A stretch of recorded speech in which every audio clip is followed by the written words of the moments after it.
Oh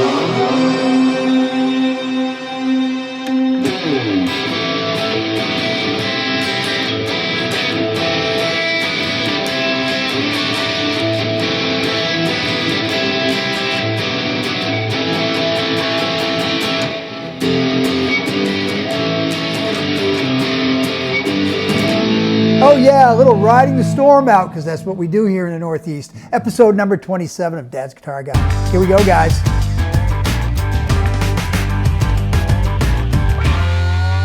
Hey everybody, and welcome to Dad's Guitar Guide, episode number 27, where we check out a 1978 Greco Les Paul. But which one is it? I suppose if you really paid attention during the intro, you might have figured it out, but is it this one? I wonder which one it is. Oh, and yeah, my thumb. I lost a battle with a sheetrock knife. Is it, I don't know. Maybe this one. Ah, there we have it. 1978 Greco Les Paul. And oh yeah, and look at the two of these. You can barely tell them apart. We'll get the tape off that with my clumsy thumb. Throw that on the floor for me to step on later and stick to a sock. But yeah, check these out. So yeah, once again, everybody, don't forget to hit that subscribe button. I know I've already said it, but it really helps the channel out a lot. I love doing these things, but subscribers would be great. So please hit that subscribe button down there in the left-hand corner and your right-hand corner. And let's go a little bit deeper into this 1978 Greco Les Paul. And yeah, is that not a lawsuit waiting to happen? I mean, I know we've already gone through this and held up this 93 Gibson to give you an idea of how closely these things are, but what a nice guitar. And not only do I think it's a nice guitar, but Fender thought it was so nice that they ended up buying Greco, and now it's Fender Japan. How about that for a little piece of history? So yeah, so we're going to throw this on the workbench and check it out. But so this actually is the 6th episode in a series that we're doing on Japanese Les Paul. So it started with a Yamaha SG3000, and then we went to an Aria, and then we went to a Yamaha Revstar, and then we went to a Tokai, and then we kind of got sidetracked and we went to Eastman. And we did 2 of those, and I know that's a Chinese guitar company, but those you can buy new. The Tokai you can't buy in the United States, and most of these others you're going to buy used, and there's a ton of them out there. So there's great deals to be had on these things. So yeah, so let's check these out. Timestamp down there so you can jump around, and a link in the description below to all those other episodes. So let's take a look at this 1978 Greco Les Paul, done really nicely. You're going to like it. Fender liked it. I like it. Here we go, guys. Episode number 27. We're going to throw this on the workbench and then listen to some of the tones. Here we go. Okay, before we tear this thing apart, let's take a quick look at it and go through some of the history of Greco guitars. So in the early 70s, Greco began building their guitars in Fuji and Gaki factories, actually alongside Ibanez. But the 70s were particularly significant for Greco because they started replicating the Les Pauls, SGs, and Stratocaster, which were in high demand in Japan. So they did a great job of mimicking what was being produced in the US and getting it to the Japanese domestic market. So get a quick look at the back of this. We got a little buckle warming, but this is a 1978 guitar, so you're going to get that stuff. Kluson tuners were added to it. There's a few other things there that are added to. We have a Kluson bridge on there as well, so they've upgraded a few things. And obviously that Les Paul sticker on the headstock, that was not original either. That seems to be added after the fact. So we can see what's under the hood here. So there's a date stamp on the pickups, a little bit underneath the pickups there. The rosewood fretboard, the frets, which either have a lot of wear or they were made a little lower and wider, kind of like 75 or so Gibsons. The truss rod doesn't look like it's ever been adjusted. Some scratches on the headstock, but it's a guitar from the 70s. I mean, it's had a lot of wear, so you'd expect that. And there is a little bit better look, so you can see that maple cap. It's really thick, and we're going to see here in a second. I'm not sure that they have dowels on either side of the neck. I'm not sure why that is, but that's coming up in just a second. There you can see that. The reasoning for that, maybe to give more stability, I don't know. I don't think there was any repair ever done to it. So just it's there, and yeah, the whole thing, just great quality of craftsmanship. The date stamp on the pickups puts them at August 18th, 1978. They do have the ceramic magnets on them, as opposed to the Elanco. And we can also see there the ABR1 style bridge. So we're going right into the maple top, which is always something that's nice to have. And then you can see the cavity on the back with the pots back there. And we'll go up to the rhythm treble switch and see what that looks like in there. And pretty much same thing. So there you have what makes everything tick on the inside. And there's your plate, just your typical plastic cover. So the stop tailpiece, LP1, just a lightweight aluminum tailpiece, and the bridge is the Clouson bridge that had been replaced on that. So there you have the bridge and the stop bar tailpiece. So let's get some readings on these 1978 PAF ceramic humbuckers, 7.62 on the bridge pickup, and we are going to put that in the middle, both of them together, 3.76, and go to the neck and 7.45. So there you have the settings on both of those humbuckers. Alrighty then, let's check out some clean tones out of this. Now, as usual, and for those of you that haven't watched the show before, we are going through a Tone Master Pro into a Fender Tone Master Pro FR12 cabinet on my left side, your right, and a Fender Tone Master Twin Reverb on my right, your left. So, and into a stereo microphone. That's all you get. That's what you're getting out of this. Nothing processed, just into the microphone and into your ears. So let's hear some clean tones out of this, and then we'll go to some dirty stuff after that. Here we go, guys. And we're going, oh, the patch on this is Alan Clean Concert, which we've used for the previous 5 episodes of these. So yeah, so we're going to go through that, and let's see what you think.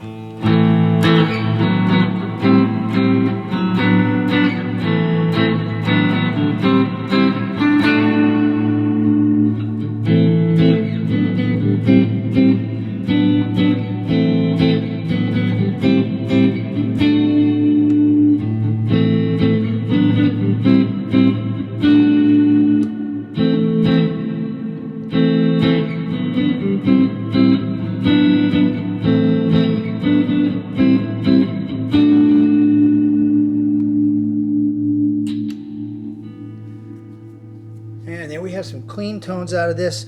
And just for the heck of it, let's do a little looper. And we'll do some clean tones over that as well.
Okay, so we just heard a little bit of clean, and I love that Alan Clean concert setting. I just think that sounds really nice on the clean side. So let's listen to a little bit of dirt out of this and see what you guys think. Here we go.